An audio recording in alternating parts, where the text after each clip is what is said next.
Om Namo Bhagavate Vasudevaya. Om Namo Bhagavate Vasudevaya. Om Namo Bhagavate Vasudevaya. Narayanam Namaskritya Naram Chaiva Narottamam Devim Sarasatim Vyasam Tato Jayam Udirayet. Tato Jayam Udirayet. Our very means of conquest is upon us. The hearing of Srimad Bhagavatam from a pure devotee, and Srila Prabhupada's purports, he speaks to us directly in the association of devotees. And put in the holy Dham, and you have a formula for pleasing Krishna. Because Prabhupada explains in the Nectar Devotion, and it's also stated in the Kartik Mahatmya, that if somebody's a casual devotee, but they come to the district of Mathura during Kartik, then Krishna accepts them as a serious devotee. Even if they just hang out. But especially if they hang out at a reading of the Srimad Bhagavatam. And if you join a team and you don't get to play, if they win the championship, you still get a ring. So being there with advanced devotees is always helpful. So I thank you very much. Hare Krishna. Dear Srila Prabhupada, dear Shri Chaitanya Mahaprabhu, Shri Shri Radha Madan Mohan, Shri Shri Radha Govinda, Shri Shri Radha Gopinath 18 Thakur, if you so desire, please empower us to take progressive steps on the path of pure devotional service so we may attain your eternal loving service in Sri Vrindavan Dham. Thank you for considering our request. Om Tat Sat. We're continuing with our reading of the Srimad Bhagavatam. We're at Canto 3, Chapter 12, Creation of the Kumāras and Others. And we're taking up at text number Ashta. After his birth, he began to cry, "O Destiny Maker, Teacher of the universe, kindly designate my name and place." The all-powerful Brahmā, who was born from the lotus flower, pacified the boy with gentle words, accepting his request, and said, "Do not cry, I shall certainly do as you desire." Thereafter Brahmā said, "O chief of the demigods, you shall be called by the name Rudra by all people, because you have so anxiously cried. My dear boy, I have already selected the following places for your residence: the heart, the senses, the air of life, the sky, the air, the fire, the water, the earth, the sun, the moon, and austerity. Purport: a creation of Rudra from between the eyebrows of Brahmā as the result of his anger. The creation of Rudra from between the eyebrows of Brahmā as the result of his anger, generated from the mode of passion, partly touched by ignorance, is very significant. In Bhagavad Gita 3.37, the principle of Rudra is described. Krodha, anger, is the product of kama, lust, which is the result of the mode of passion. When lust and hankering are unsatisfied,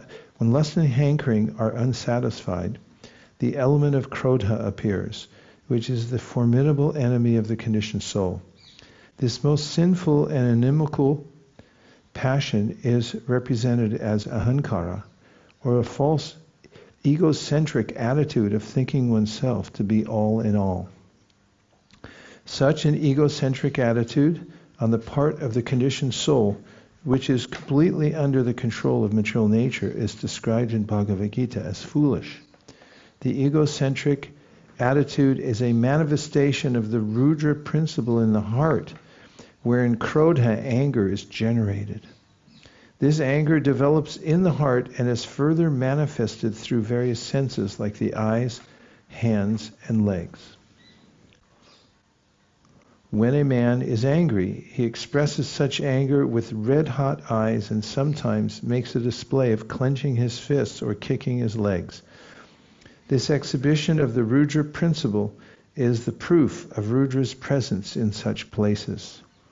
When a man is angry, he breathes very rapidly, and thus Rudra is represented in the air of life, or in the activities of breathing. When the sky is overcast with dense clouds and roars in anger, and when the wind blows very fiercely, the Rudra principle is manifested. And so also, when the seawater is infuriated by the wind, it appears in a gloomy feature of Rudra, which is very fearful to the common man. When fire is ablaze, we can also experience the presence of Rudra. And when there is an inundation over the earth, we can understand that this is also the representation of Rudra. There are many earthly creatures who constantly represent the Rudra element. The snake, tiger, and lion are always representations of Rudra. Sometimes, because of the extreme heat of the sun, there are cases of heat stroke, and due to the extreme coldness created by the moon, there are cases of collapse. There are many sages empowered with the influence of austerity, and many yogis, philosophers, and renouncers who sometimes exhibit their acquired power under the influence of Rudra principle of anger and passion. The great yogi Durvasa, under the influence of this Rudra principle, picked a quarrel with Maharaj Ambarish, and a Brahmana boy exhibited the Rudra principle by cursing the great King Parikshit. When the Rudra principle is exhibited by persons who are not engaged in the devotional service of the Supreme Personality of Godhead, the angry person falls down from the peak of his improved position. This is confirmed as follows. Yenei ravindaksha vimukta baninas toyasta bhavad avashudha buddhaya ariya krishna param padam tata patantyato nadrita yushmad angreya. The most lamentable fall down of the impersonalist is due to his false and unreasonable claim of being one with the Supreme. Text 12. Lord Brahma said, "My dear boy Rudra, you have 11 other names: Manu, Mahinasa, Mahan, Shiva, Rita Dwaj, Ugrareta, Bhava, Kala, Vamadeva, and Dritavrata." O Rudra, you also have 11 wives, called the Rudranis, and they are as follows: Dhi, Dhriti, Rasala, Uma, Niyut, Sarpi, Ila, Ambika, Iravati, Swada, and Diksha. My dear boy, you may now accept all the names and places designated for you and your different wives, and since you are now one of the masters of the living entities, you may increase the population on a large scale. Purport: Brahma, as the father of Rudra, selected the wives of his son, his living place, and his names as well. It is natural that one should accept the wife selected by one's father, just as a son accepts the name given by the father, or as he accepts the property offered by the father. That is the general course in increasing the population of the world. On the other hand, the Kumāras did not accept the offering of their father because they were elevated far beyond the business of generating a great number of sons. As a son can refuse the order of the father for higher purposes, so the father can refuse to maintain his sons in increasing population because of higher purposes. The most powerful Rudra, whose bodily color was blue mixed with red, created many offspring exactly resembling him in features, strength, and furious nature. The sons and grandsons generated by Rudra were unlimited in number, and when they assembled together, they attempted to devour the entire universe.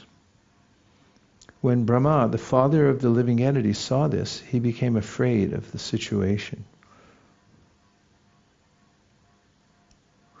The generations of Rudra, the incarnation of anger, were so dangerous to the maintenance of universal affairs that even Brahmā, the father of the living entities, became afraid of them. The so-called devotees or followers of Rudra are also a menace. They are sometimes dangerous even to Rudra himself. Descendants of Rudra sometimes make plans to kill Rudra by the grace of Rudra. That is the nature of his devotees. Brahmā told Rudra, "O best among the demigods, there is no need for you to generate living entities of this nature. They have begun to devastate everything on all sides with the fiery flames from their eyes, and they have even attacked me. My dear son, you had better situate yourself in penance, which is auspicious for all living entities, and which will bring all benediction upon you. By penance only shall you be able to create the universe as it was before." This is management. Purport. In the creation, maintenance, and dissolution of the cosmic manifestation, the three deities, Brahma, Vishnu, and Maheshwar, or Shiva, are respectively in charge. Rudra was advised not to destroy while the period of creation and maintenance was going on, but to situate himself in penance and wait for the time of dissolution when his services would be called for. Positive? Positive procrastination, that's right. 19. By penance only can one even approach the personality of Godhead, who is within the heart of every living entity, and at the same time beyond the reach of all senses. Purport. Rudra was advised by Brahmā to perform penance as an example to his sons and followers that penance is necessary for attaining the favor of the Supreme Personality of Godhead. In Bhagavad Gita it is said that the common mass of people follow the path shown by an authority. Thus Brahmā, disgusted with the Rudra generations and afraid of being devoured by the increase of population, asked Rudra to stop producing such an unwanted generation and take to penance for attaining the favor of the Supreme Lord. We find therefore in pictures that Rudra is always sitting in meditation for the attainment of the favor of the Lord. Indirectly, the sons and followers of Rudra are advised to stop the business of annihilation, following the Rudra principle while the peaceful creation of Brahmā is going on. 20. Sri Maitreya said, "Thus Rudra, having been ordered by Brahmā, circumambulated his father, the master of the Vedas, addressing him with the words of assent. He entered the forest to perform austere penances." Brahmā, who was empowered by the Supreme Personality of Godhead, thought of generating living entities and begot 10 sons for the extension of the generations. Marichi, Atri, Angira, Pulastya, Pulaha, Kratu, Bhrigu, Vashishta, Daksha, and the 10th son, Narada, were thus born. Vamshuli? Anyone? Can you name them? Marichi, 1, 2, 3, 4.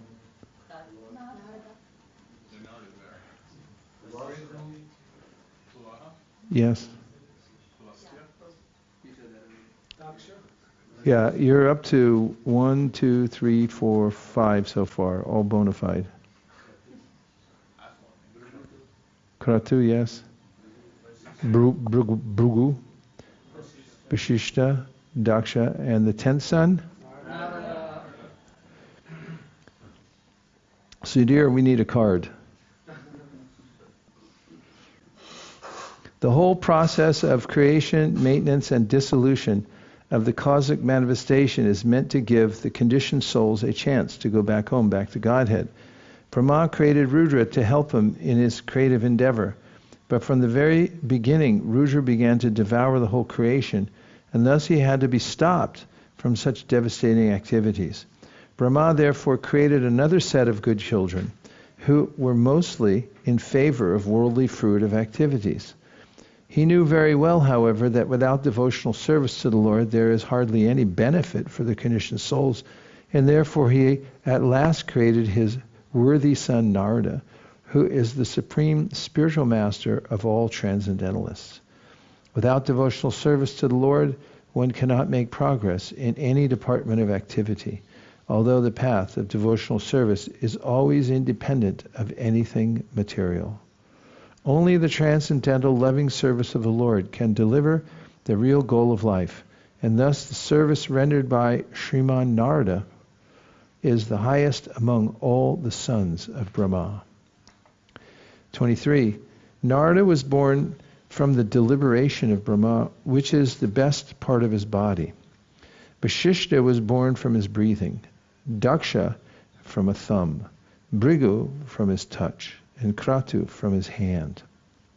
Purport: Narada was born from the best deliberation of Brahmā because Narada was able to deliver the Supreme Lord to anyone he liked. The Supreme Personality of Godhead cannot be realized by any amount of Vedic knowledge or by any number of penances. But a pure devotee of the Lord, like Narada, can deliver the Supreme Lord by his goodwill. The very name Narada suggests that he can deliver the Supreme Lord. Nara means the Supreme Lord, and Da means one who can deliver. That he can deliver the Supreme Lord does not mean that the Lord is like a commodity that can be delivered to any person. But Narada can deliver to anyone the transcendental loving service of the Lord as a servitor, friend, parent, or lover, as one may desire out of one's own transcendental love for the Lord. In other words, it is Narada only who can deliver the path of Bhakti Yoga, the highest mystic means for attainment of the Supreme Lord. Pulastya was generated from the ears, Angira from the mouth, Atri from the eyes, Marichi from the mind, and Pulaha from the navel of Brahmā. Religion was manifested from the breast of Brahmā, wherein is seated the Supreme Personality of God in Narayan. And irreligion appeared from his back, where horrible death takes place for the living entity. That religion was manifested from the place where the personality of Godhead is personally situated is very significant, because religion means devotional service to the personality of Godhead, as confirmed in Bhagavad Gita as well as the Bhagavatam. And Bhagavad Gita, the last instruction is to give up all other engagements in the name of religion and take shelter of the Supreme Personality of Godhead. Srimad Bhagavatam also confirms that the highest perfection of religion is that which leads to the devotional service of the Lord, unmotivated and unhampered by material impediments. Religion in its perfect form is the devotional service of the Lord, and irreligion is just the opposite. The heart is the most important part of the body, whereas the back is the most neglected part. When one is attacked by an enemy, one is apt to endure attacks from the back and protect himself carefully from all attacks on the chest.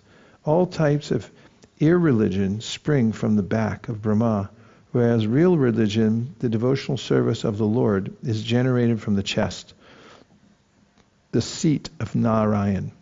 Anything which does not lead to the devotional service of the Lord is irreligion, and anything which leads to the devotional service of the Lord is called religion. Text 26. Lust and desire became manifested from the heart of Brahmā, anger from between his eyebrows, greed from between his lips, the power of speaking from his mouth, the ocean from his penis, and low and abominable activities from his anus, the source of all sins. Purport: a conditioned soul is under the influence of mental speculation. However great one may be in the estimation of mundane education and learning, he cannot be free from the influence of psychic activities. Therefore, it is very difficult to give up lust and the desires for low activities until one is in the line of devotional service to the Lord. When one is frustrated in lust and low desires, anger is generated from the mind and expressed from between the eyebrows. Ordinary men are therefore advised to concentrate the mind by focusing on the place between the eyebrows, whereas the devotees of the Lord are always practiced to place the Supreme Personality of Godhead on the seat of their minds. The theory of becoming desireless is untenable because the mind cannot be made desireless. When it is recommended that one be desireless, it is understood that one should not desire things which are destructive to spiritual values. A devotee of the Lord always has the Lord in his mind, and thus he does not need to be desireless because all his desires are in relationship with the service of the Lord. The power of speaking is called Saraswati, or the goddess of learning, and the birthplace of the goddess of learning is the mouth of Brahmā. Even if a man is endowed with the favor of the goddess of learning, it is quite possible for his heart to be full of lust and material desire, and his eyebrows. I'll read that again. Even if a man is endowed with the favor of the goddess of learning, it is quite possible for his heart to be full of lust and material desire, and his eyebrows to display symptoms of anger. One may be very learned in the mundane estimation, but that does not mean that he is free from all low activities of lust and anger. Good qualifications can be expected only from a pure devotee who is always engaged in the thought of the Lord, or in samadhi with faith. 27. Sage Kardama, husband of the great Devahuti, was manifested from the shadow of Brahmā. Thus all became manifested from either the body or the mind of Brahmā. Purport: although one of the three modes of material nature is always prominent, they are never represented unalloyed by one another. Even in the most prominent existence of the two lower qualities, the mode of passion and ignorance, there is sometimes a tinge of the mode of goodness. Therefore, all the sons generated from the body or the mind of Brahmā were in the modes of passion and ignorance, but some of them, like Kardama, were born in the mode of goodness. Narada was born in the transcendental state of Brahmā. O Vidura, we have heard that Brahmā had a daughter named Vak, who was born from his body, and who attracted his mind towards sex, although she was not sexually inclined toward him. Purport: Balavan Indriya Gramo Vidvamsam Apikarshati. Bhagavatam 9:19-17. It is said that the senses are so mad and strong that they can bewilder even the most sensible and learned man. Therefore it is advised that one should not indulge in living alone, even with one's mother, sister, or daughter. Vidvamsam apikarshati means that even the most learned also become victims of the sensuous urge.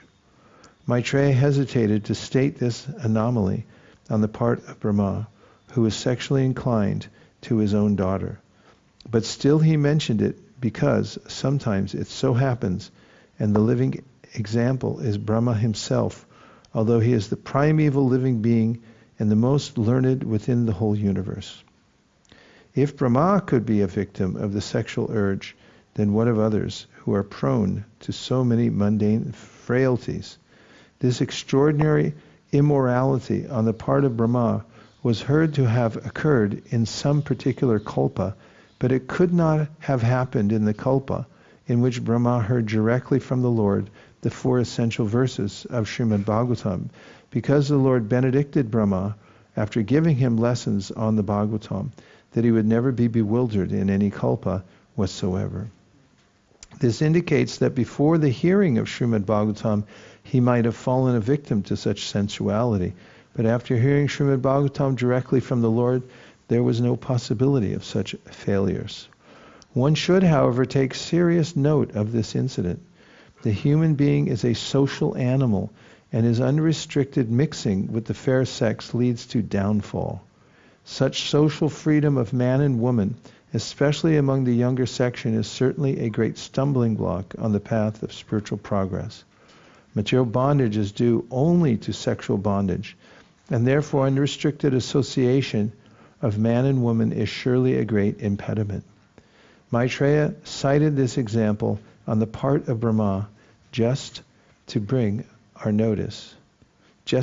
to our notice this great danger. 29. Thus, finding their father so deluded in an act of immorality, the sages headed by Marichi, all sons of Brahmā, spoke as follows with great respect. Purport: the sages like Marichi were not in the wrong in submitting their protests against the acts of their great father. They knew very well that even though their father committed a mistake, there must have been some great purpose behind the show. Otherwise, such a great personality could not have committed such a mistake. It might be that Brahmā wanted to warn his subordinates about human frailties in their dealings with women. This is always very dangerous for persons who are on the path of self-realization. Therefore, great personalities like Brahmā, even when in the wrong, should not be neglected. Nor could the great sages headed by Marichi show any disrespect because of his extraordinary behavior. Text 30. O Father, this performance in which you are endeavoring to complicate yourself was never attempted by any other Brahmā, nor by anyone else, nor by you in previous kalpas, nor will anyone dare to attempt it in the future. You are the Supreme Being in the universe, so how is it that you want to have sex with your daughter and cannot control your senses? Purport: the post of Brahmā is the supermost post in the universe, and it appears that there are many Brahmas and many universes besides the one in which we are situated. One who fills this post must be ideal in behavior, for Brahmā sets the example for all living entities. Brahmā, the living entity, who is the most pious and spiritually elevated, is entrusted with a post next to that of the Supreme Personality of Godhead. Even though you are the most powerful being, this act does not suit you because your character is followed for spiritual improvement by people in general. Purport: it is said that a supremely powerful living entity can do anything and everything he likes, and such acts do not affect him in any way. For example, the sun, the most powerful fiery planet in the universe, can evaporate water from anywhere and still remain as powerful. The sun evaporates water from filthy places and yet is not infected with the quality of the filth. Similarly, Brahmā remains unimpeachable in all conditions, but still, since he is the spiritual master of all living entities, his behavior and character should be so ideal that people will follow such sublime behavior and derive the highest spiritual benefit. Therefore, he should not have acted as he did. Let us offer our respectful obeisances unto the Personality of Godhead, who, by his own effulgence, while situated in himself, has manifested this cosmos. May he also protect religion for all goodness. Purport: lust for sexual intercourse is so strong that it happens herein that Brahmā could not be dissuaded from his determination in spite of the appeal by his great sons like Marichi. Therefore the great sons began to pray to the Supreme Lord for the good sense of Brahmā. It is only by the grace of the Supreme Lord that one can be protected from the allurement of lusty material desires. The Lord gives protection to devotees who are always engaged in his transcendental loving service, and by his causeless mercy he forgives the accidental fall of a devotee. Therefore sages like Marichi pray for the mercy of the Lord, and their prayer was fruitful. 33. The father of all Prajapatis, Brahmā, thus seeing all his Prajapati sons speaking in that way, became very much ashamed, and at once gave up the body he had accepted. Later that body appeared in all directions as the dangerous fog in darkness.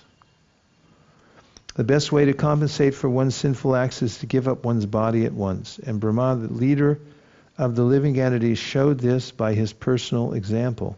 Brahmā has a fabulous duration of life, but he was obliged to give up his body due to his grievous sin, even though he had merely contemplated it in his mind without having actually done it. This is a lesson for the living entities, showing how sinful an act it is to indulge in unrestricted sex life. Even to think of abominable sex life is sinful, and to compensate for such sinful acts, one has to give up his body. In other words, one's duration of life, blessings, opulence, etc., are decreased by sinful acts. And the most dangerous type of sinful act is unrestricted sex. Ignorance is the cause of sinful life, or sinful life is the cause of gross ignorance. The feature of ignorance is darkness or fog. Darkness or fog still covers the whole universe, and the sun is the only counteracting principle. One who takes shelter of the Lord, the perpetual light, has no fear of being annihilated in the darkness of fog or ignorance. Once upon a time, when Brahmā was thinking of how to create the worlds, as in the past millennium, the 4 Vedas, which contain all varieties of knowledge, became manifested from his 4 mouths. Purport: as a fire can consume anything and everything without being contaminated, so by the grace of the Lord, the fire of Brahma's greatness consumed his desire for the sinful act of sex with his daughter. The Vedas are the source of all knowledge, and they were first revealed to Brahmā by the mercy of the Supreme Personality of Godhead, while Brahmā was thinking of recreating the material world. Brahmā is powerful by dint of his devotional service to the Lord, and the Lord is always ready to forgive his devotee if by chance he falls down from the noble path of devotional service. The Srimad Bhagavatam 11.542 confirms this as follows: Sapadamulam bhatatak priyasya tyaktanya bhavasya hari pareshaha Vikamayachchot patitam katanche dunoti sarvam verdisannivishtaha. Any person who has engaged 100% in the transcendental loving service of the Lord at his lotus feet is very dear to the personality of Godhead Hari, and the Lord, being situated in the heart of the devotee, excuses all kinds of sins committed by chance. It was never expected that a great personality like Brahmā would ever think of sex indulgence with his daughter. The example shown by Brahmā only suggests that the power of material nature is so strong that it can act upon everyone, even Brahmā. Brahmā was saved by the mercy of the Lord with a little punishment. But by the grace of the Lord, he did not lose his prestige as the great Brahmā. And now we'll take a few reflections or questions. Yes, Mahendra Prabhu.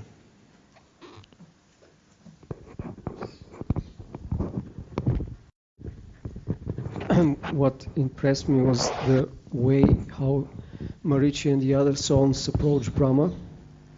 In a respectful way, they pointed out that this behavior is not befitting. So although they seemingly criticized or pointed out a mistake, their concern was genuine and their attitude was respectful, so they didn't commit offense. Of Marichi, who didn't say anything, but they just laughed, and they had to be born as demons. So, and then later on killed by Kamsa, and that they were born as grandson of Hiranyakashipu. What an excellent point. It just shows that you can't be too careful. Shouldn't be oblivious, but you can't be too careful. In showing respect, first of all, we don't know who people are. So, as we have in the Dhruva story, his stepmother dissed him, and she didn't realize that he was become a great pure devotee and Mahatma and Acharya. But nonetheless, she got retroactive punishment. So even if somebody seems subordinate to us or is apparently in a lowly position or lower than us, should still be respectful. What to speak of those who are in an exalted position, even if there's some remedial measure to be taken, should be careful and also compassionate. Imho. Okay, what else? Yeah. I'm wondering if you might mention how this verse Abhichet Charo could relate to this pastime as well. Well, why don't you? I'm not qualified. That's the main qualification, to think oneself not qualified. Because I notice the strong tendency, I don't know if I should mention this, but like even in New Vrindavan, because there was activities that went on in the history there with, very sinful activities that were engaged in by someone who was very exalted, had a very exalted position. And it was kind of a dark history of New Vrindavan, and there's been a lot of effort on the, like the powers that be to try to whitewash that whole history as if like it never happened, or so that nobody would hear about it. And on the other hand, I bring this up also because it's there's been a lot of news that has spread about those activities that happened back then. And every day when I take give people a tour of the palace, there, sometimes there's people who ask about these things. So I just wanted to know some of your perspective on this. On what? Just guess. If you can ask one question in a sentence, then I'll know how to better answer the question. At least by Krishna's mercy, I'll try. With Krishna's mercy, I'll try. To what extent is one redeemed in Krishna's eyes, so that he is considered saintly, even though he's committed so many activities, like, for example, it could be child molestation or things of that nature.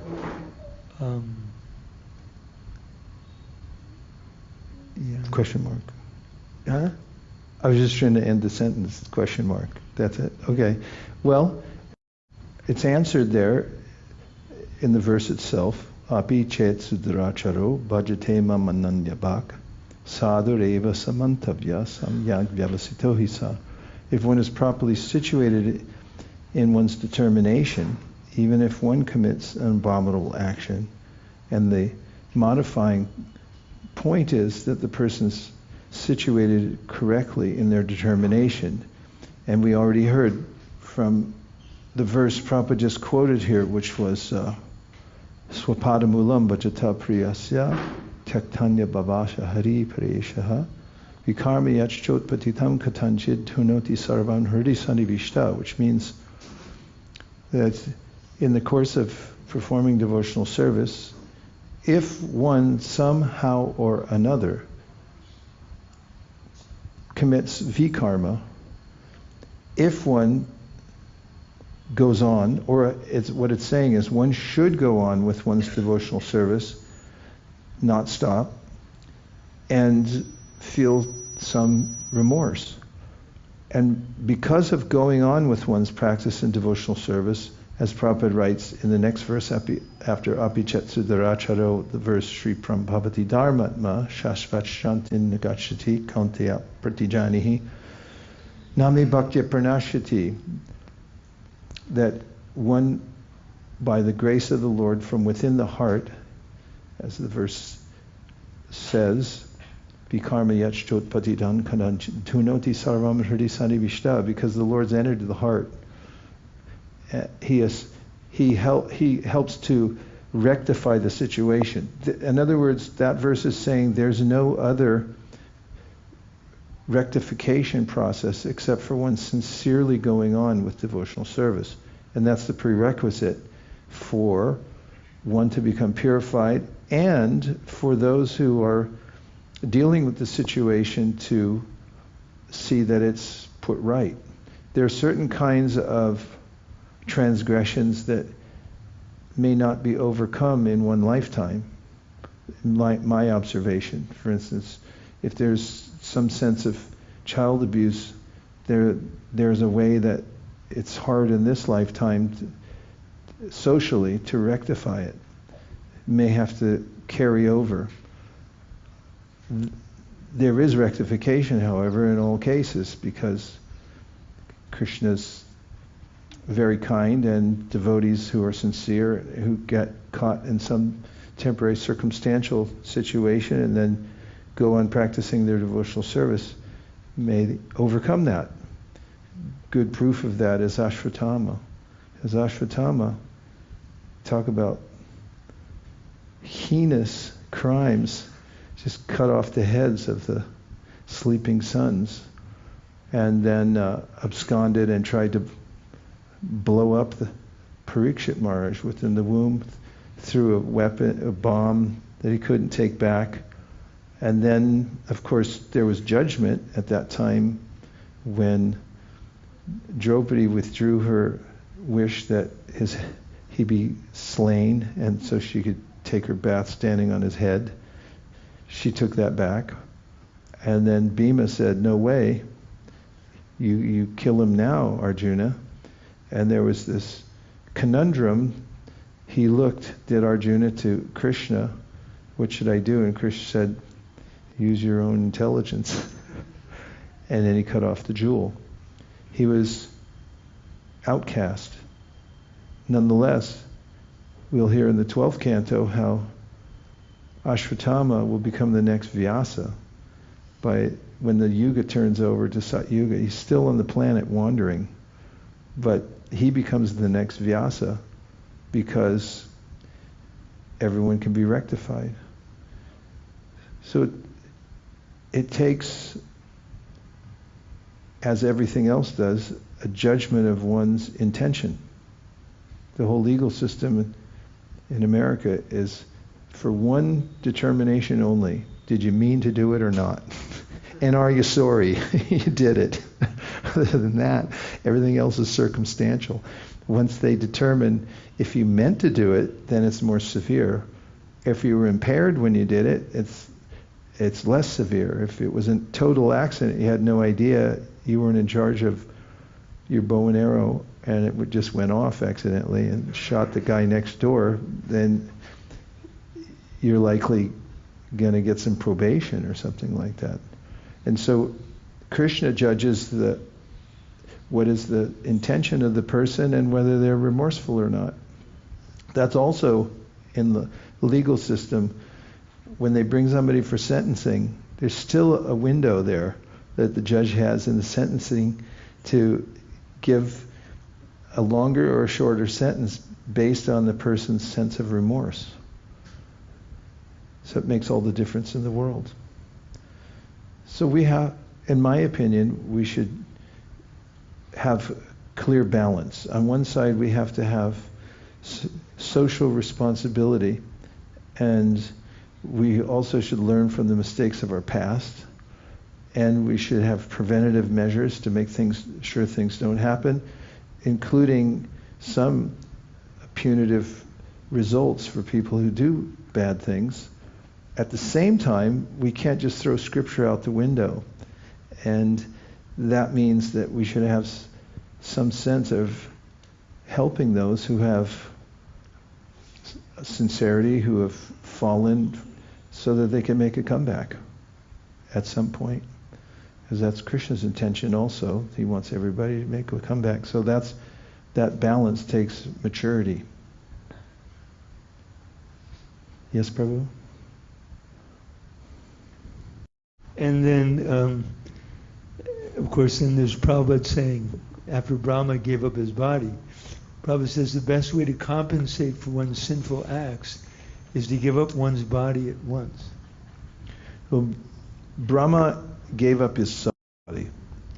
He didn't give up his gross body. It's not like he committed suicide right on the spot. But as the Acharyas, Vishwanath Chakravarti Thakur will explain, either here or he does elsewhere, that Brahma's giving up his body means he abandoned the sinful mentality, which means there was a recognition that he did the wrong thing. I'm abandoning that. Prabhu? Thank you. I was just thinking about, you mentioned a little bit about this social responsibility and in terms of preaching, you know, like I've had in New York, for example, people come up and ask questions like that about things that happen in New Vrindavan and things like that. And it reminds me of a statistic I heard in hospitals when there's deaths from surgery. They did a study about when they admit that they did something wrong and the hospitals are transparent, then actually they generate more revenue because the people, maybe the parents of, let's say a kid was going under surgery, they feel more respectful and inclined to support the hospital because they know that these things can happen. But on the other hand, when the hospitals try to deny or say that they didn't, there wasn't anything that happened wrong, they actually end up losing a lot of money because not only do they have to keep going through court cases, but the people don't feel inclined to come back. I guess the point I'm making is I find when I'm transparent in a respectful manner, not just like critical or anything, but just transparent about a situation that has happened, people are very appreciative that it's not just something that we're trying to, hide under the rug or something like that. Maybe you can comment more. I agree. On that. Yeah. It's better to be straightforward. And there's a way in which I've seen, the comment about whitewashing is probably restricted to some, but not to all, because I know that even in ISKCON nowadays, there's a proactiveness when something happens to bring it out as quickly as possible and to announce this is going on, this is what's going on, and so forth. And that gives devotees some sense of clarity, or I should say that there is transparency. I get the fact that there is some transparency that everyone can understand, not everyone, but many people, most people can understand that when you put a bunch of people together in a society, there's going to be problems. People together equals problems. Even Kunti says it. She says all these dissensions are due to social intercourse. And even in some cases, Ratat Vajswami told me that when he was caught off guard that somebody in his organization had been a perpetrator and it was discovered, he was mortified. And when he had called the police, they had come and when he was talking to the law enforcement person, that person was saying, well, don't feel too bad. He said, this is in every organization.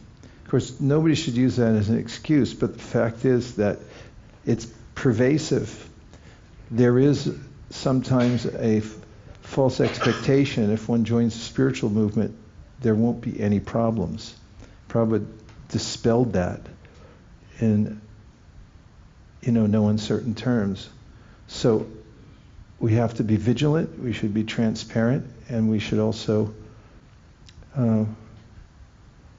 vigilant and transparent. I'll stick with those two. Prabhu, you had a point?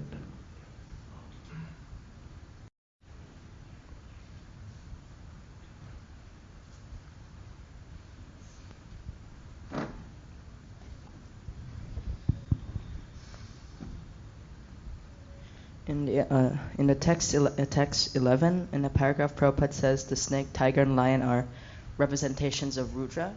But it doesn't give a reason. Is it because they have like mentality of Rudra, or? Okay. They're always walking around like, ha! Yadutama.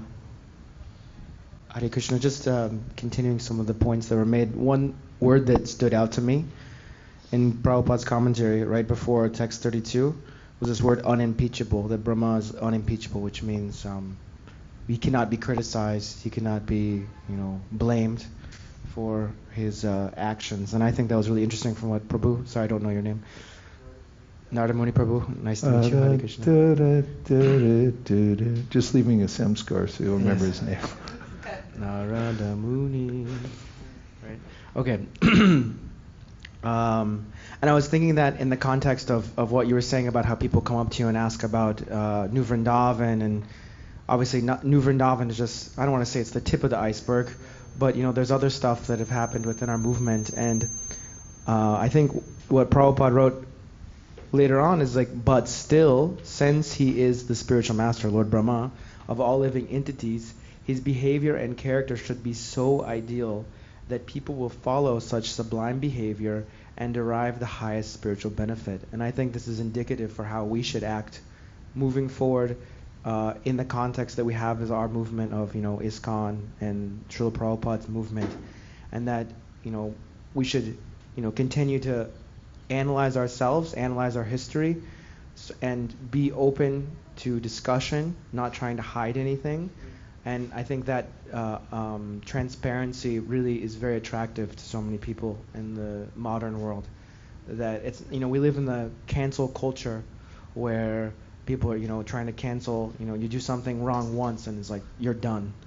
But because we're a spiritual organization and we know that, we're the carriers, the harbingers of Lord Chaitanya's golden era, so to speak, that we have to continue on and be transparent and be the best example here and now that we can be.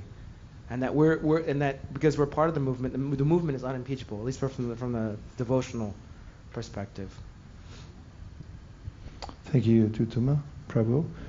I'm surveying the outside audience. Hare Krishna, Prabhu. Oh yes, Prabhu. Please We have go someone. I just have a question just in regards to chapter 12, text 18, and it's just in relation to Brahmā who gave management instructions to Rudra just to stop producing unwanted population. And we can see that Lord Brahmā is always engaged in management to assist the demigods who always make mistakes. So just a little reflection, also just in the theme of management. Gopal took up some management, and I think he took up the position of the king of Orissa and then the king of heaven. And then he realised there was too much of a distraction from his meditation on his worshipful Lord. So the devotees who enlist in accepting management responsibility, they seem to sacrifice their peace of mind, and by taking some responsibility in the Hare Krishna movement. So my question is how does Krishna reciprocate with such a devotee who appears to be sacrificing his attention on the Lord and directs it towards like problem solving and management complexities? What are the benefits of accepting such management? Yeah, thank you. Thank you. Any responsibility we take comes with challenges. And when we approach service with the view to embrace challenges and to respond to them in the ways that Krishna recommends in the Bhagavad Gita as an example, in the last section of the 12th chapter of the Bhagavad Gita, Krishna talks about the ways that we should respond to difficult situations by being patient. He gives a very specific point about don't become your enemy's enemy. When you take a stand in something, then other people will immediately challenge you. As long as you don't take a stand, you're a friend to everybody. But as soon as you say, I'm going to take this side, then everyone will say, you're taking that side? You're crazy. And what are the benefits? The benefits are that if we're mindful that every time a problem comes up, it's an opportunity. I'm not trying to sound like a self-help person here, but Bhagavad Gita is the origin of all self-help. So the fact is, when we get challenges and we're able to be self-realized in the way that we deal with them and not react emotionally, but react methodically, or act methodically, towards solving them. As an example, here's a guiding principle that that helps me, and that is that workarounds bring turnarounds. There are two sides to this to a challenge that which may come because somebody has a different idea than I do. One is, on one side of the spectrum, there's making an ultimatum. And that means, unless we do it my way, we're not going to do it at all. Which I've found to be wholly unproductive. Because there's a way in which once I say that, once I utter those words, I've painted I don't want to use a cliche, I've committed myself to not participating unless it's my way. And that stops the progress, generally. The antidote to that is to think, okay, this person seems to be intractable, one might think, internally, without speaking it, and let's see if we can find a workaround. And what I've discovered, and this is very practical in managing situations, is that as soon as I start looking for the workaround, I'm open to it. I don't have the Rudra principle where the anger's building up in my chest, like, how dare this person not do it my way? And I start thinking, okay, let's see what way do you have? What do you do in your culture when these things come up? And listen and start talking in that way. It comes to oftentimes, or I could even venture to say most of the time, I find a better way to do it. And it requires tamping down this false ego that it has to be my way. And that's in congruence with the ways that Krishna recommends we deal with people, with situations and so forth. So management is an opportunity to have people bring to your doorstep every day, depending on what the project is and how big it is, a little basket full of problems. Do I have a basket here? They just knock on your door when you're least expecting it, when you think, now I'm going to read Bhagavad Gita by myself for 5 minutes, and then knock, knock, knock, and here, guess what happened? Guess who said what? Guess who's coming? Whatever it may be, there's always something that you have to deal with. And if I think, oh, why so many problems? Which I actually did when I first became a temple president. My nerves were so jangled, I thought, I'm doing everything wrong. And I even they were so jangled, I had these wind chimes outside the kutir I live in. And I took them down because they were bothering me so much. And one day somebody had sent me some paperwork I had to fill out, and I was thinking, I don't do paperwork. And then I thought, you pompous person, well, what do you think? Who do you think you are? It's what who is the lawyer in Atlanta? Balavanta. Once when I was a brahmachari, I was stationed in Atlanta, and I got an abscess on my finger. So I needed to go to the hospital. And I said, oh, I'll just take a cab. And he said, take a cab? What do you think you are, a demigod? You're taking the bus. the inner city bus. And I said, of course it's my duty to fill out paperwork. I'm the temple president. So I filled it out, and then I started thinking it's my duty to deal with all these things, whatever was delivered. And then I felt comfortable doing the task because I thought, oh, now I get it. That's my service, to deal with problems. And they are truly opportunities to apply what Krishna says. If you don't have a problem that seems intractable, you're really not pressing yourself. It's kind of like with exercise. If you're not feeling some resistance, either in your lungs or your muscles somewhere, you're not growing. And that's why Sankirtan book distribution is so effective. Book distribution, there's Harinam, but you can go out in Harinam and sort of hide in the group and chant, and it's all cool. It's like, and there's my boss, and you put your chudder over your head. But if you go out on book distribution, you have to face people one after another, and whatever mentalities or false ego they have, you have to adapt to it. And it's like one of those rock tumblers where you put in rocks that are not polished, and then they tumble for some time, then you take them out and they get polished. So long-winded answer, but I'm excited about the answer because it's an opportunity management to learn how Krishna's energies work and to notice how we react to situations. That's the first stage. When I see the Rudra energy come up, how dare they? I can be observant of it. As Krishna says in the Gita, Shaknoti havya shodhum praksharir vimukshanat kama krodot bhavam begam sayukta sa sukhinara.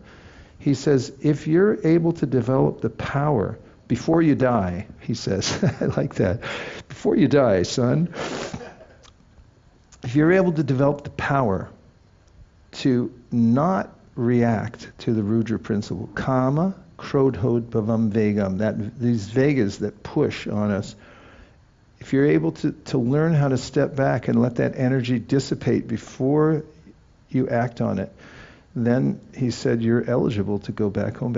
Actually, what he says is you'll be a happy human. You'll be Sukhi Nara. You'll be the happy human. And that's impossible in this world. Nobody has that, but except for the person. So the benefit is you can become a Sukhi Nara. And you can see managers who have longevity, they've learned to be flexible, and they take problems as an opportunity. And I've seen it. I've learned from some really good people. And I watched, for instance, this is really long-winded, but one of the management situations I found myself in was one of the temples I was helping to oversee. Somebody was injured. In fact, I was here at Govardhana early in the morning, and I got a text, an email, something had happened. And from that point, when I saw the email, there was constant anxiety for at least a year and a half. Every day of what was going to happen. First of all, did the temple have insurance? That wasn't clear yet, which means it could have just been wiped out, the whole organization. They did. Was it enough? Apparently not. And I mean, on and on and on it went. I was working with a godbrother who deals with such situations, and I was impressed by all the phone calls and meetings that we had to show up to. He'd always show up with his lunchbox. And this is the mantra I took out of it, be methodical but dispassionate. He'd deal with whatever situation was in front of him at that time, but he didn't get jangled by it. He just did what was available, next thing. And I learned so much from that. This is what it means, I saw in him, to follow Krishna's instructions in the Bhagavad Gita. So we don't practice devotional service in an isolation chamber. We have to go out in the world. We're already in it. And vidyam cha yas, tad vedo bayam saha, avidyayam ratum tirtva vidyayam ratum ashnute. Only one can learn the process of nascence and that of transcendental knowledge side by side, can transcend the influence of repeated birth and death and enjoy the full blessings of immortality. Period, full stop. For the longest answer in the history of our Govardhana meetings. Yes, Prabhu? Oh, yes. Who is that? Yes, please go ahead. I have two questions. One is 3:12:11. It's saying that when the Rudra principle is exhibited by persons who are not engaged in devotional service of the Supreme Personality of Godhead, the angry person falls down from the peak of his improved position. It just reminded me of Narad Muni when he became angry with the Nalakubara and Manigriva, and he was still remained pure, and actually that curse became a benediction to Nalakubara and Manigriva. And I was also remembering, sometimes we hear Prabhupada disciples talk about how Prabhupada would get angry, but they wouldn't run away. But we see these days, even my own spiritual master, Krishna Goswami, says it's very difficult to chastise or say anything to disciples because they can't take it. But then the benefit, we miss out on that benefit of being chastised, because sometimes we need that heavy chastisement to change. How many here like heavy chastisement? Raise your hand. Oh, come on. Meds. In the later introduction, yes, but the time is pretty much. At the time, you don't like it, but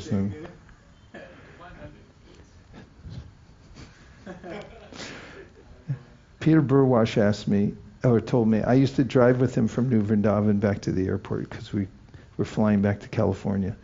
And he told me, for those who don't know him, he passed recently, but he was a very successful business person. And he also got a lot of association with Prabhupada in Hawaii. And he was telling me about his business principles, and one of them was for his company called Peter Burwash International. Whenever he'd hire somebody, he'd ask them, how do you like your corrections? How do you like are you very sensitive? Do you like it indirectly? So you have to be sensitive. Narada Muni meets with Prachina Barishat, and he says, I'm going to tell you a story about this other guy. By the end of the story, he said, this sounds very familiar. And Prabhupada points out there that he was tactful. You can't just jam everybody. And everybody has their own way of chastising. It's very subtle, but the fact is, if we want to learn, we should be open to criticism, and we should be open to it. That's another part of the Rudra principle. Someone says, oh, Prabhu, you can't sit like that. And they're like, rah. But we should be able to let that dissipate and say, I live to be corrected. I want to come to the next level. Otherwise, how will we ever grow? You hire a coach, and they tell you got your foot on the line, and you're like, I was not. I didn't have. I'm doing it perfectly. No, it's like, thank you. Tell me more. And if you sign up for somebody to criticize you, then best to try to take advantage of it as much as possible by making yourself open to it.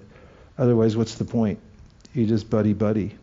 That's why Krishna and Arjuna's relationship changed from buddy to all of a sudden it's like, no. I know I'm way off here. I'm in a different relationship. Now you tell me what to do.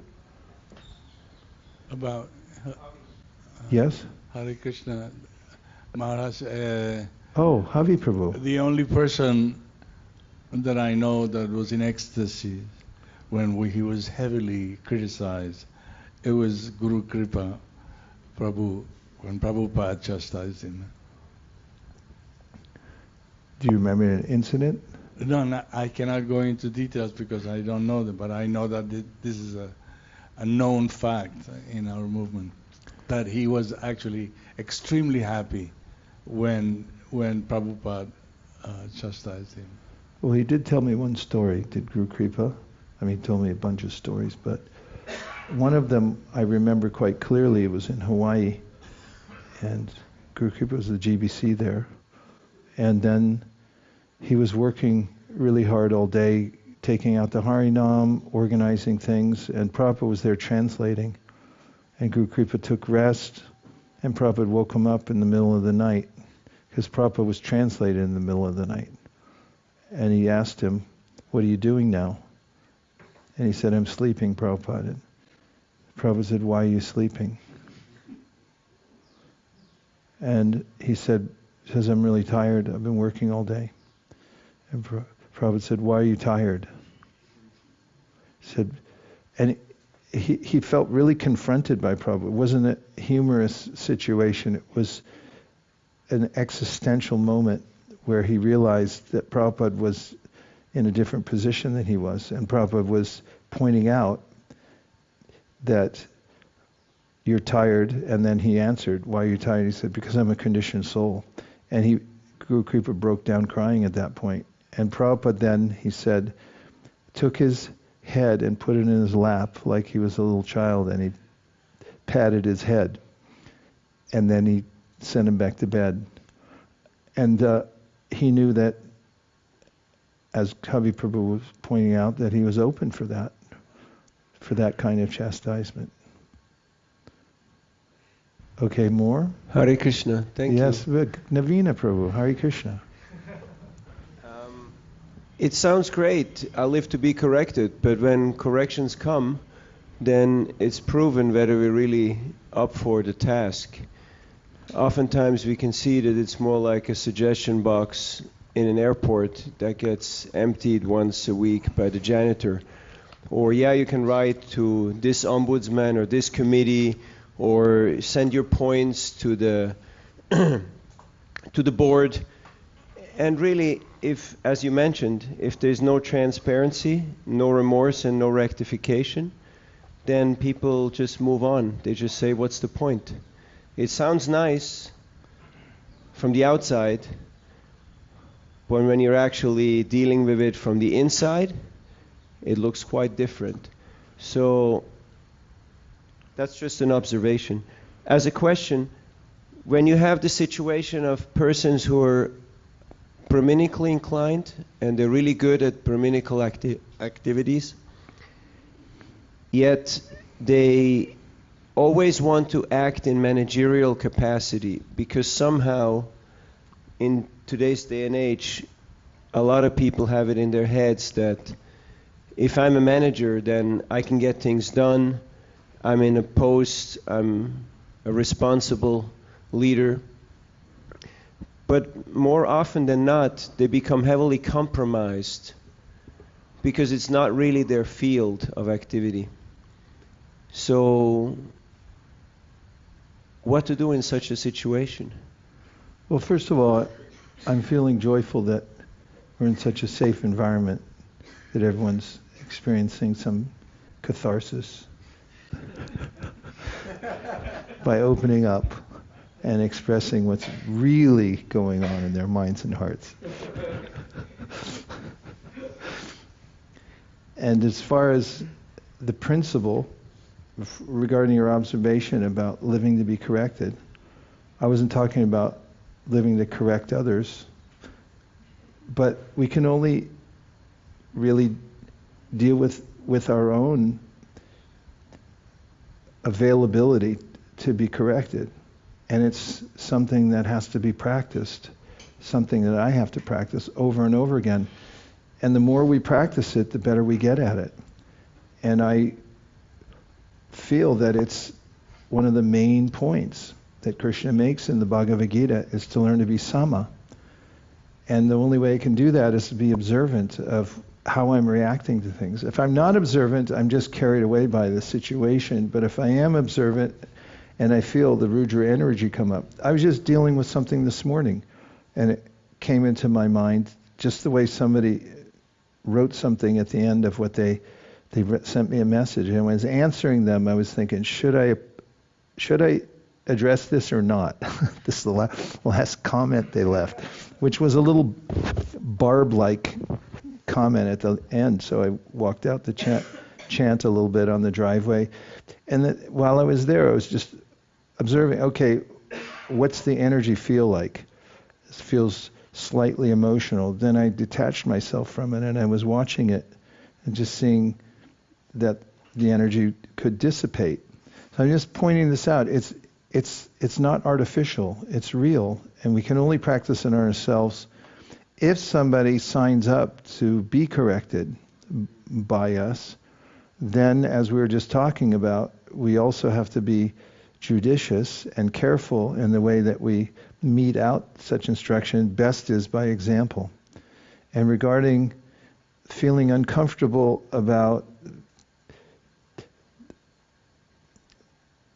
those in leadership positions who may have more or less qualifications, in this case talking about less, for what they're doing, my usual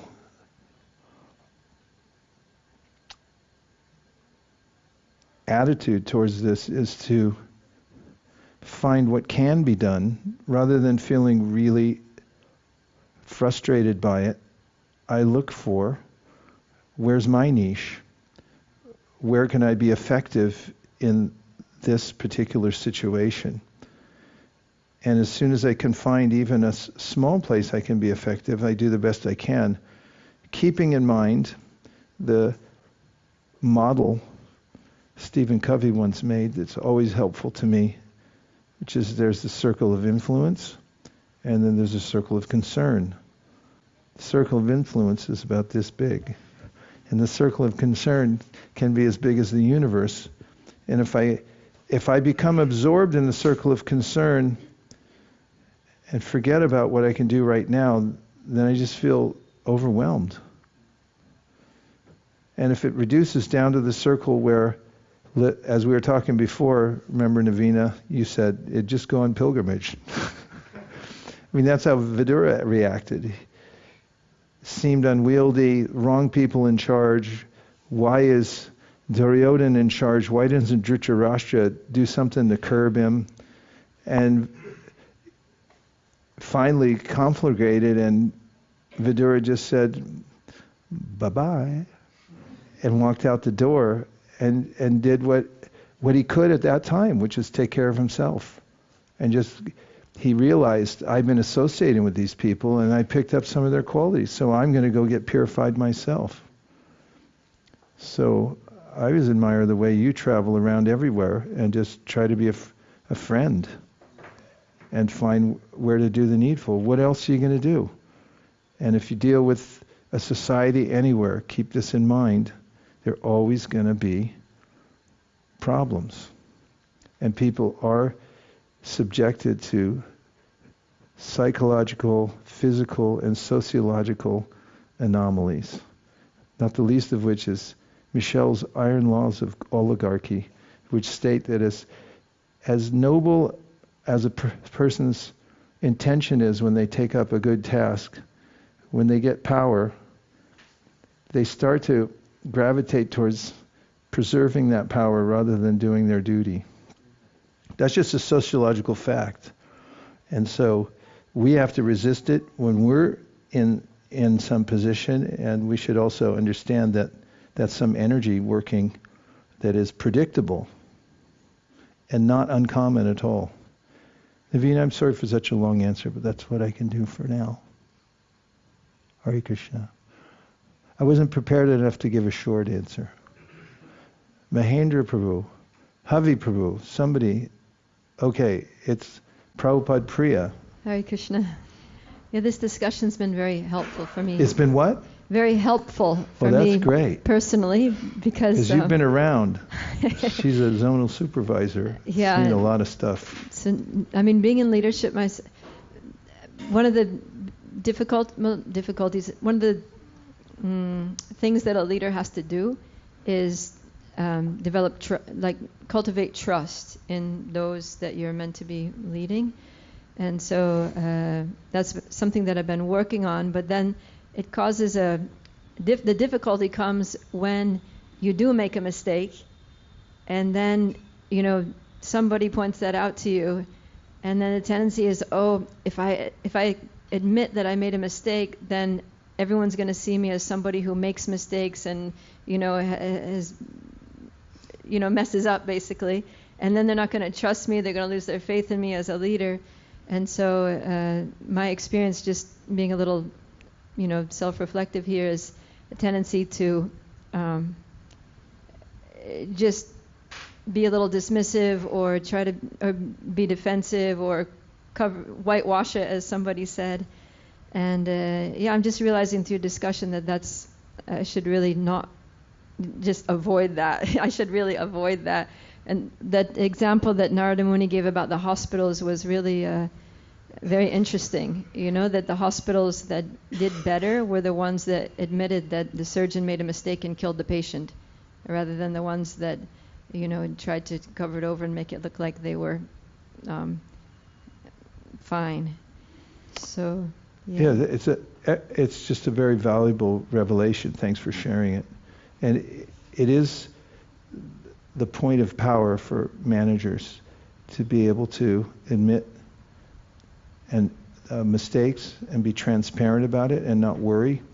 Part of it is false ego, the sense that I do everything right, and that's not possible.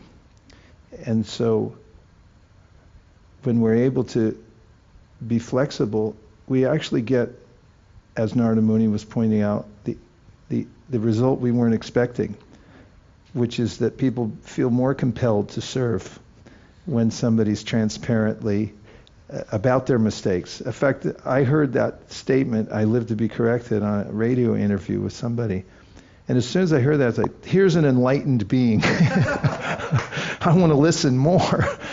And I also find the non-resistance principle for book distribution. I've learned it on book distribution from talking to tens of thousands of random human beings, apparently random, and dealing with every kind of mentality you can imagine, from people pulling knives or having a cigar put out in my hand, or the nicest people you ever, but the whole spectrum of kind of personalities that you want to meet. But universally, I find that when I'm non-reactive, that it's disarming to people.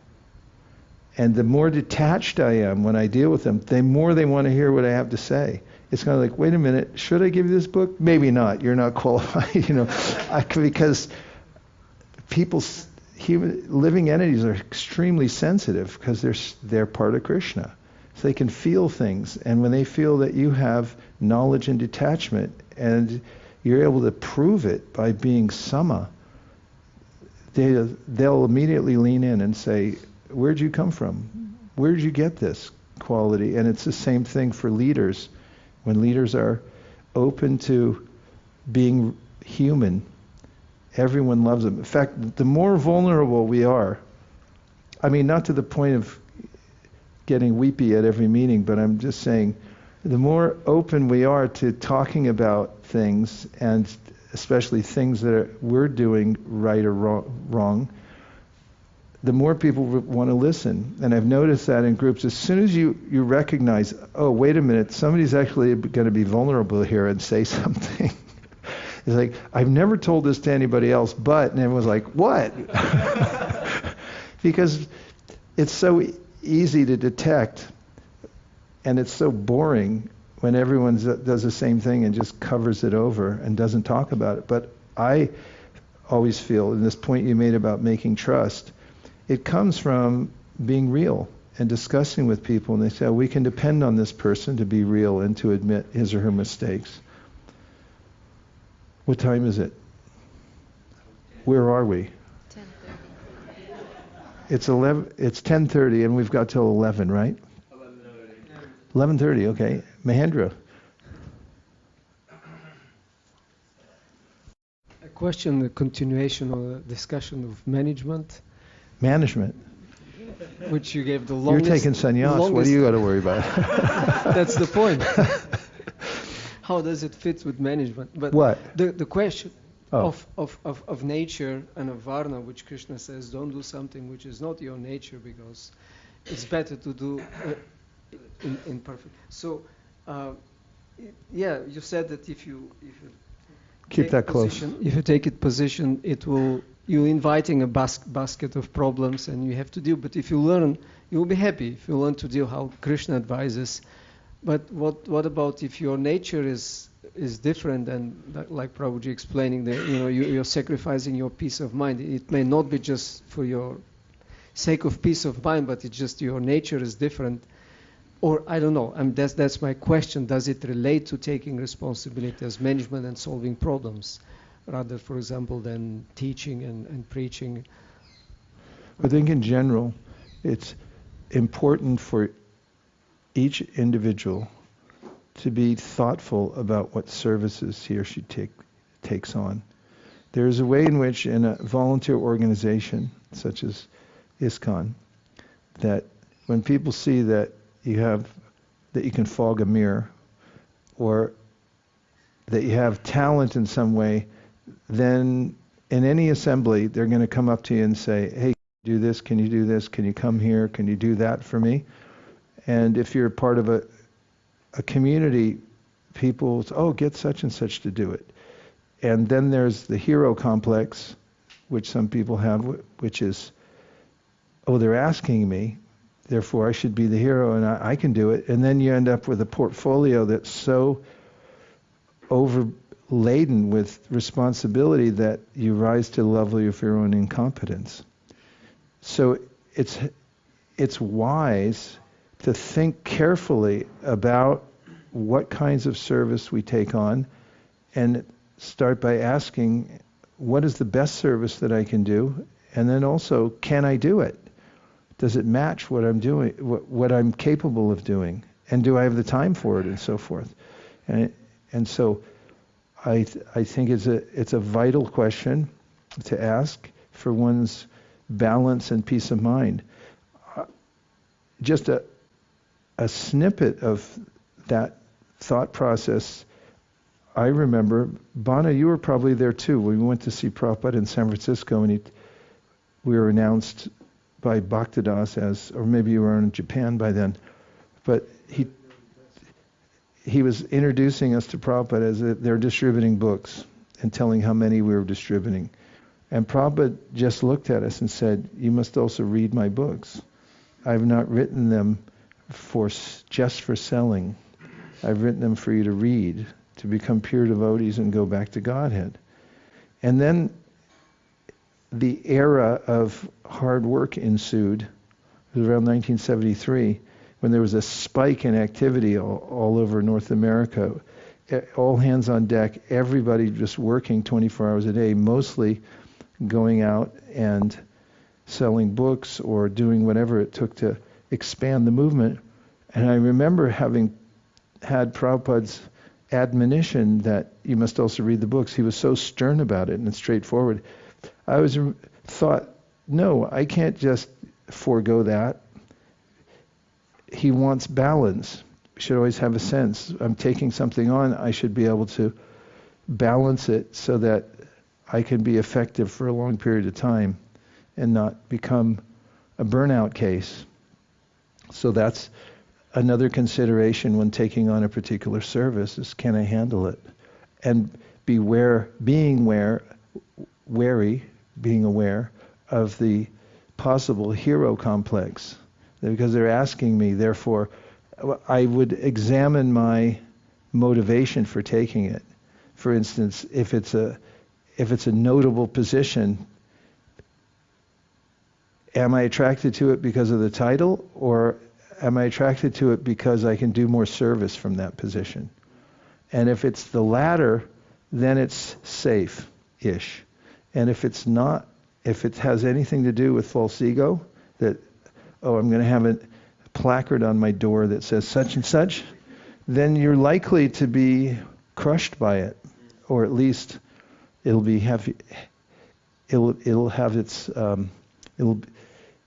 troublesome. If you are asked by your seniors? Well, it's good to have an open relationship with seniors and have your thought process really clear. Of course, at some point, we have Priyavrata, who thought he would just mellow out and chant 64 rounds, and then the GBC showed up and said, no, we need a temple president. And we find that sometimes the Lord intervenes in our life, and it becomes so strong, and you consult with others that, should I do this, and for what reason? So, we have to think about it long and hard. I resisted for a long time doing initiations, and it took a lot of God brothers talking to me. In fact, Giriraj Maharaj came to my house once, and we stayed up all night talking about it, and him answering all the questions, because I thought, I don't want to lose my way, and I also want to, if am I supposed to do the service, will I be able to do it properly, and so forth. And because of his and other God brothers' support and advice, then I thought, okay, it's an intervention. And so we have to move forward carefully, and if we're making any decisions, it should be based on, is this going to increase my service or not? And what's my motivation also? And being really careful, because that's the fuel that runs everything in a certain direction. Om Tat Sat. We're not taking a break, because we only have, or maybe we should take a break. We'll take a break and come back here at 12 minutes before the hour. Okay? 10 minutes. Gaur Premanande Haribol.